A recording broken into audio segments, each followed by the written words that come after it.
Ladies and gentlemen, good evening. My name is David Bell. I'm the chairman of the Financial Times and also chairman of the Institute of War and Peace Reporting. And it's my task to bring this really special evening to a close. Just in passing, I would just like to echo exactly what Nia said. Part of the problem about the lack of coverage of the world is the editors who decide what to cover. I think they get away very often, very lightly, in being asked why it is they're not covering these things. We've tried to keep the faith about this as a company and as a newspaper, but I think you're dead right that the stories are there, and we need to lead back to the editors about this and say, what are you going to do about this? I don't believe the audience isn't there. IWPR exists just to support local journalism in the most challenging of places. And for us, these awards have become an annual reminder of what our work is all about. It's about Kurt, of course. His huge contribution to reporting the Balkans resonates so powerfully for IWPR, as Bosnia is where our work began so many years ago.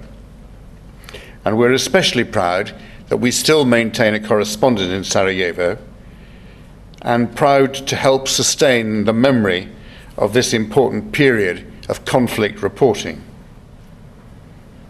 It's about this year's winners. Their excellent examples will help us, they do help us, as we've read them, recommit to our mission.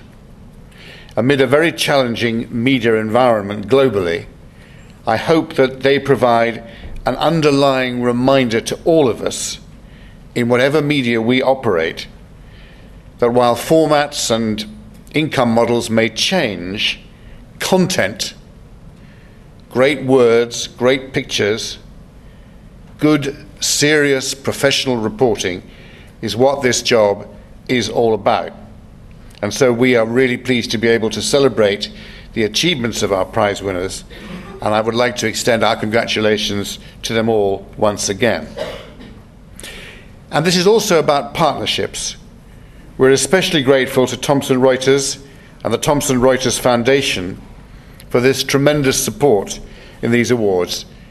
Tony welcomed me here and said had I realized that we'd moved into new offices.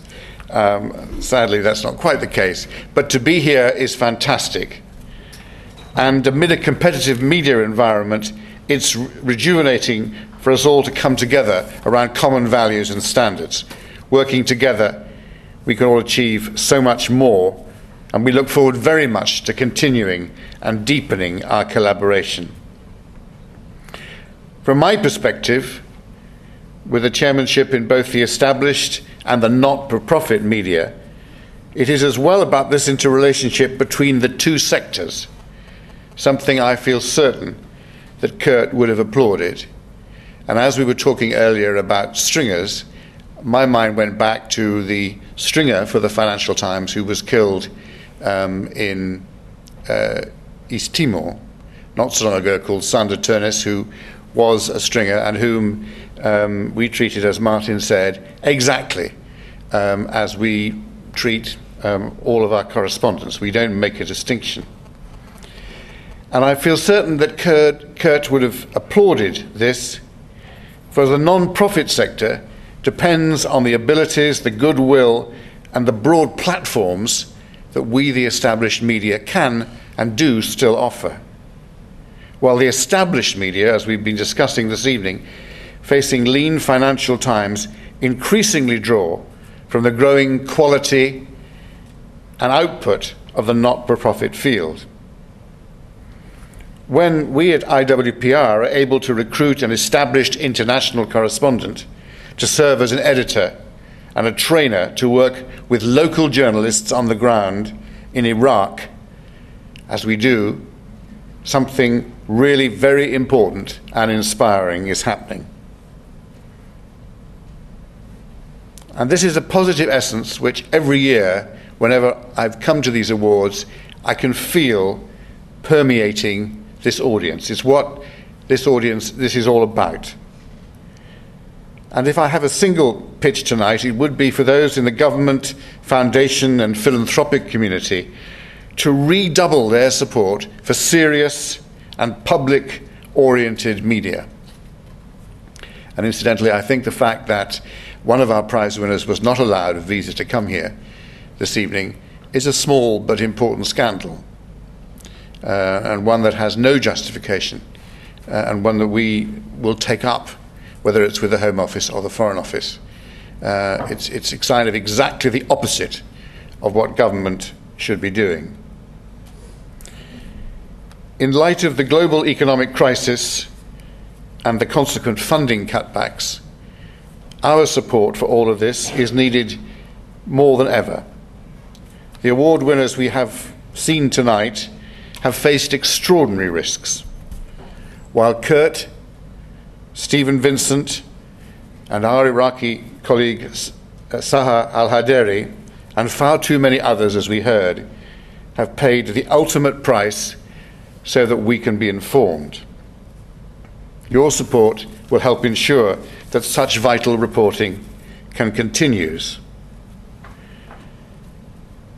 We're very grateful to our hosts, Sean and Sheena, for running this evening so smoothly, to John for his recollections and passion for me. It's a real privilege to have met him. I've followed his byline for many, many years. It's the first time I've ever met him, and it's a great privilege to meet him.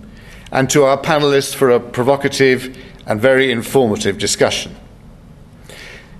The judges and the pre-judges really do the hard work of not only reading all the nominations but making the impossible decisions, and we're very grateful to them.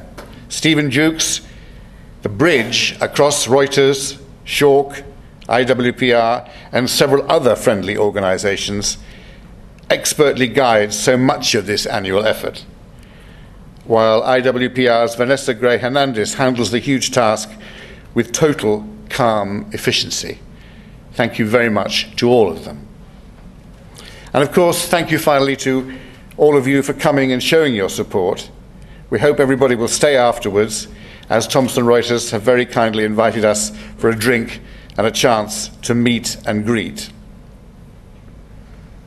And then, as ever, our deepest thanks above all go to the founder and chair of the Schork Awards. The depth of her commitment to Kurt, to his memory and to his professional legacy is humbling. Her vision, her energy and her personal contributions make all of this happen. So in closing, I hope you will join me in extending our very, very warmest thanks to that quiet powerhouse, Sabina Čosić.